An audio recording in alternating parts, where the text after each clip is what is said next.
This is the real story behind the Texas Chainsaw Massacre. But I was playing the game, and I was actually started thinking about this. So Monday, let's go October watch. 28th, 1974. Two Mormon missionaries, Gary Darley and Mark Fisher, disappeared and were never seen again. The last person that they were known to be with was Robert Gleason, who just so happened to live right behind a taxidermist shop where he worked. But what came out of their deaths was actually inspired by the Texas Chainsaw Massacre. But there was also an event that took place that was so horrific it inspired the same movie. This is the Texas Chainsaw Massacre, the true stories, what happened before and what happened after. Come on, tell me. Tell me.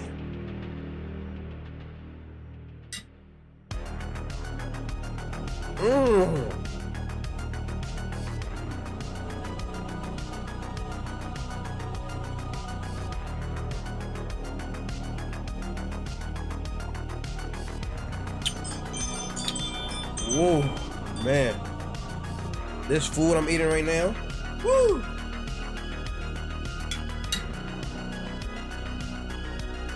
All right, come on, man.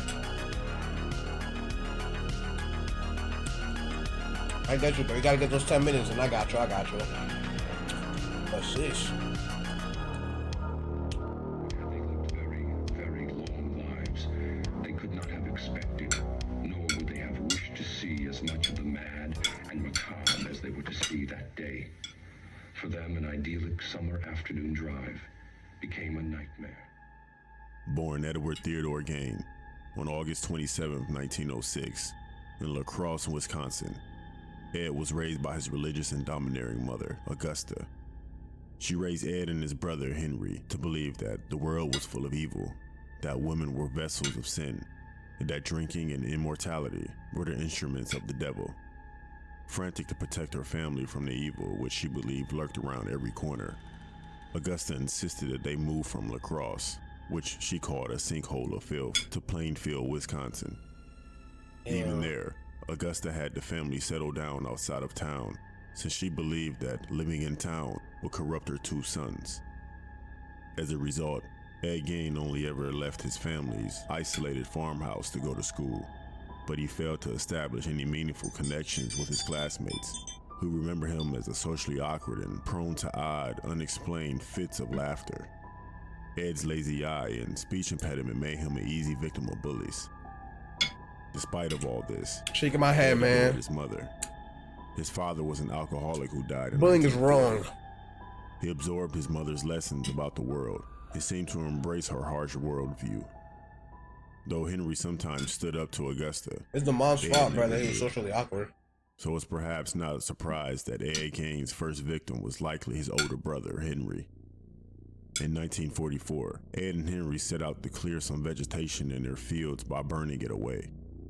But only one of the brothers would live through the night. As they worked, their fire suddenly got out of control. And when firefighters arrived to put out the blaze, Ed told them that Henry had vanished. His body was found soon afterward, face down in the marsh, dead from asphyxiation. It seemed like a tragic accident, but accidental or not, Henry's death meant that Ed Gain and Augusta had the farmhouse to themselves. They lived there in isolation for about a year, until Augusta's death in 1945. Following Ed's mother's death, Ed Gain transformed the house into something of a shrine to his mother. He boarded up the rooms that she had used, keeping them in pristine condition, and moved into a small bedroom off the kitchen. Living alone, far from town, he began to sink into his obsessions. Ed filled his days by learning about Nazi medical experiments, studying human anatomy, consuming porn, though he never attempted to date any real-life women, and reading horror novels. He also began to indulge in his sick fantasies, but it took a long time for anyone to realize it. Wait, what? Indeed, for a full decade, no one thought much about the Gain farm outside of town. Everything changed in November 1957 when a local hardware store owner named Bernice Warden vanished, leaving nothing behind but bloodstains. Warden, a 58-year-old widow, had last been seen at her store. Her last customer, none other than Ed Gain, Imagine if who no had one saw gone it. to the store to buy a gallon of antifreeze. Police went to Ed's farmhouse to investigate and found themselves in the middle of a walking nightmare. There, authorities found what would later inspire multiple horror movies, especially the Texas Chainsaw Massacre. As soon as investigators stepped into Ed Gein's house, they found Bernice Wharton in the kitchen. She was dead, her head missing and hung by her ankles. Yo, they showed it? There were also countless bones everywhere, skulls on the bedposts, with bowls and kitchen utensils made from skulls. Worse than the bones, however, were the household items that Ed had made from human skin. Authorities found chairs upholstered in human skin along with other items, and multiple masks made from faces. Bro, imagine if no one saw him. From a human face. Along with the skin items, police found different body parts from 9 different women. They also found the remains of Mary Hogan, a tavern keeper who had gone missing in 1954. Ed Gein readily admitted that he collected most of the remains from 3 local graveyards, which he started to visit 2 years after his mother's death. He told police that he had gone to the graveyard in the days, looking for bodies that he thought resembled his mother. Ed also explained why. He told authorities that he had wanted to create a woman's suit so that he could become his mother and crawl into her skin. Following the police visit to Ed Gein's house, Ed was arrested.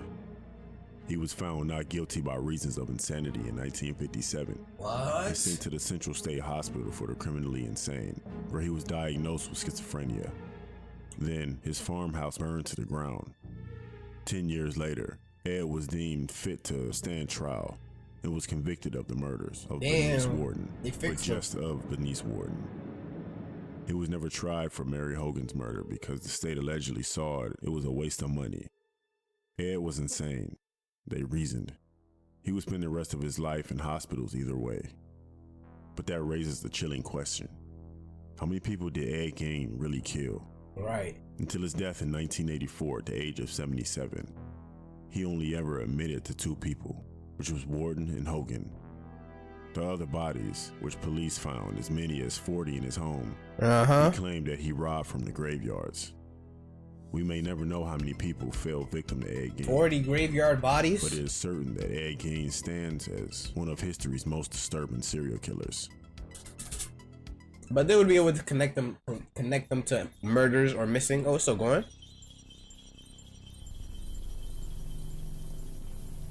So he probably did only kill 2. Robert Gleason was born on September 20th, 1934 in Buffalo, New York. He was an only child. Guns and hunting were his passion, as well as his mentally ill father. In 1950, when Gleason was 16 years old, he stepped on a rusty nail while hunting in the woods. Bro, that happened to me before, bro. When I was investigating the abandoned building, bro, I literally stabbed his mother. Bro, got a gun from her car and returned to the emergency room, blasted. A nail. No one was hurt, but the outburst landed him in a psychiatric facility in 1952. In 1971, a year after earning his sociology degree, he shot Dennis Dubois in the foot in the town of Williamson, New York, during a dispute. He later jumped bail and moved to Texas. Upon arrival in Austin, Texas, Gleason made a multitude of wild claims to his acquaintances, most notably that he was a Korean War veteran and a former CIA operative. He also used several aliases. That's crazy. Gleason was baptized into a local congregation of the Church of Jesus Christ and Latter-day Saints. In December 1973, he was arrested for rustling bison and became angered when the church did not send a lawyer to get him out of jail. After his release, members of Gleason's church became increasingly uneasy with his behavior. On one occasion, his wife caught him taking a bath with a disemboweled deer. Robert then began to write letters to the local bishop of the Mormon church. 2 Mormon missionaries, Gary Darley and Mark Fisher, routinely visited Gleason, who lived in a trailer behind a taxidermy shop. Despite being warned by their bishop to stop their visits due to Gleason's behavior, Darley and Fisher decided to see Gleason one final time because they thought it was the righteous thing to do. On October 28, 1974, Gary Darley and Mark Fisher disappeared in Oak Hill near Austin. Police investigations of the disappearance led to the scenario that the missionaries were shot dead after having agreed to meet Cleason for dinner. Police discovered Fisher's bloody watch and bullet-punctured name tag in Cleason's trailer, but the bodies were never found. Investigators also discovered blood and tissue on a bandsaw, which is like a chainsaw, in a taxidermy shop where Cleason worked.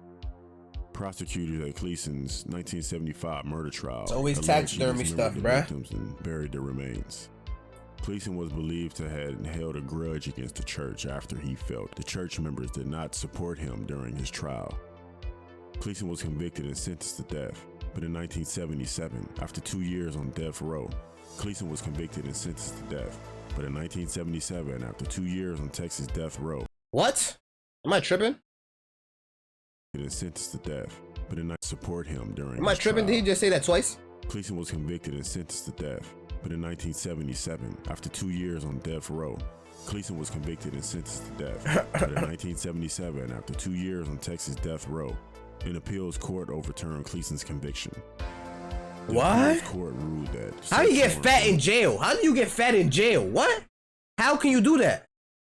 How are you getting all that food, bruh? And that the evidence should have been excluded.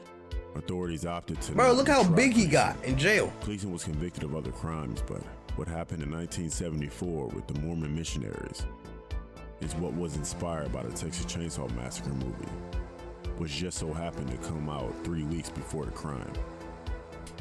This is the Texas Chainsaw Massacre, what inspired the movie, and what happened after.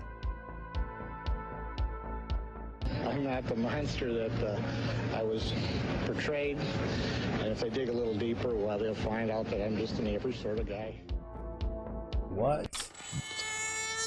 Bro, I don't know, brother. I'll be protecting some of y'all peoples, man. It's a pattern out here.